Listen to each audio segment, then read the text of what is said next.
नमस्कार दिव्यांग साथियों। सर्वप्रथम न्यूज में आपका स्वागत है। हम लोग के बीच तोशिया सचिव सौरभ कुमार उपस्थित हैं। नमस्कार सर। नमस्कार। अभी 2019 ग्रुप डी का आंसर किया है, जिसमें बहुत सारे बच्चों का कुछ क्वेश्चन गलत है या किसी भी सवाल का जो उत्तर होता है या नहीं दिया गया है, तो उस संबंध में कुछ बच्चों को आरटीआई करना होता है। तो आरटीआई के संबंध में आप सर क्या कहना चाहेंगे सही बच्चों को? आरटीआई कानून जो कानून है वो दिव्यांगों को, समान जन को उलझा के रख दिया है। मान लीजिए कि आप 2019 का बात कीजिएगा, कोई चीज पूछिएगा, एक बार जो जवाब दे दिया उसको ही कॉपी पेस्ट करके रिपीट करते रहता है, और ये सिर्फ उलझने का एक माध्यम है। तो आप कहिएगा कि इससे छुटकारा कैसे मिलेगा, और कोई ऐसा विकल्प बताइए जो आरटीआई का भी बाप हो। तो जी हाँ, आज हम ऐसा ही कानून के बारे में आपको बताएंगे जो आरटीआई का भी बाप है और सही मायने में बाप है। आपने एविडेंस एक्ट के बारे में जाना होगा, सुना होगा। तो एविडेंस एक्ट भारतीय दंड संहिता के तहत जो 74 है, उसके तहत ये कहा गया है भारतीय संविधान में कि सरकारी कार्य के लिए जो भी कागज बनते हैं वो जन साधारण के लिए भी समान तौर से उपलब्ध होंगे। अब लोग क्या करें कि धारा 74 के तहत और धारा 75 के तहत भी ये कहा जाता है कि ये सरलता से लोगों को उपलब्ध करवाया जाए और 48 घंटे के अंदर में इसको उपलब्ध करवाया जाए। अब इससे फायदा क्या है?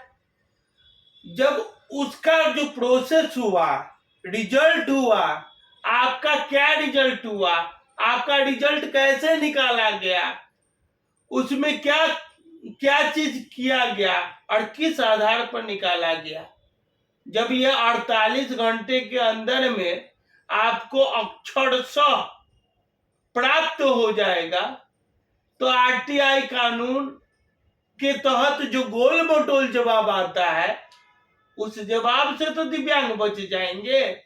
और ये सिर्फ रेलवे ग्रुप डी के लिए ही नहीं, जो सभी चीजों में जब आईएएस को कुछ समझ में नहीं आता है तो कहता है कि आरटीआई कानून के तहत क्यों नहीं पूछ लिए।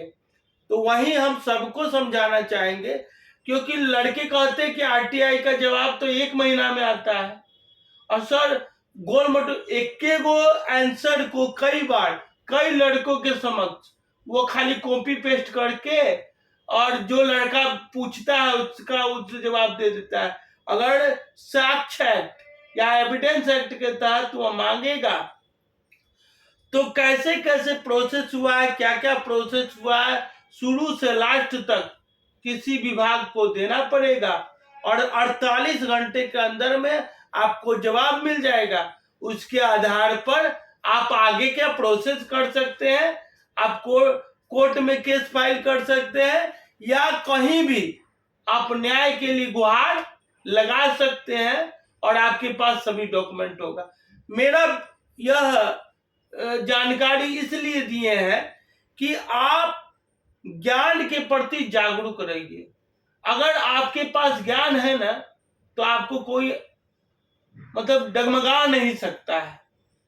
इसलिए हमारा अनुरोध है, और इसमें जिस तरीका से आरटीआई में पैसे लगते हैं, टिकट लगते हैं, वैसे 5 रुपया का टिकट लगेगा, और अपना एविडेंस लेना चाहेंगे तो 10 रुपया का टिकट लगेगा, और 48 घंटे के अंदर में आपको एविडेंस एक्ट के तहत जवाब मिल जाएगा। इसमें क्या आप पूछना चाहेंगे सर, ये आरटीआई का जो है आप बताएं, तो ये सिर्फ दिव्यांग के लिए या सारे बच्चे के लिए अप्लाई हो सकते हैं? इस संबंध में क्या कह रहे हैं? ये सारे बच्चे के लिए। हम तो दिव्यांग को इसलिए बताए ना कि कोई भी अगर पदाधिकारी रहता है तो जब फंसता हुआ दिखता है तो कहता है कि आज तो ई गवर्नेंस का जमाना है ना, आप आरटीआई के तहत जवाब ले लेते।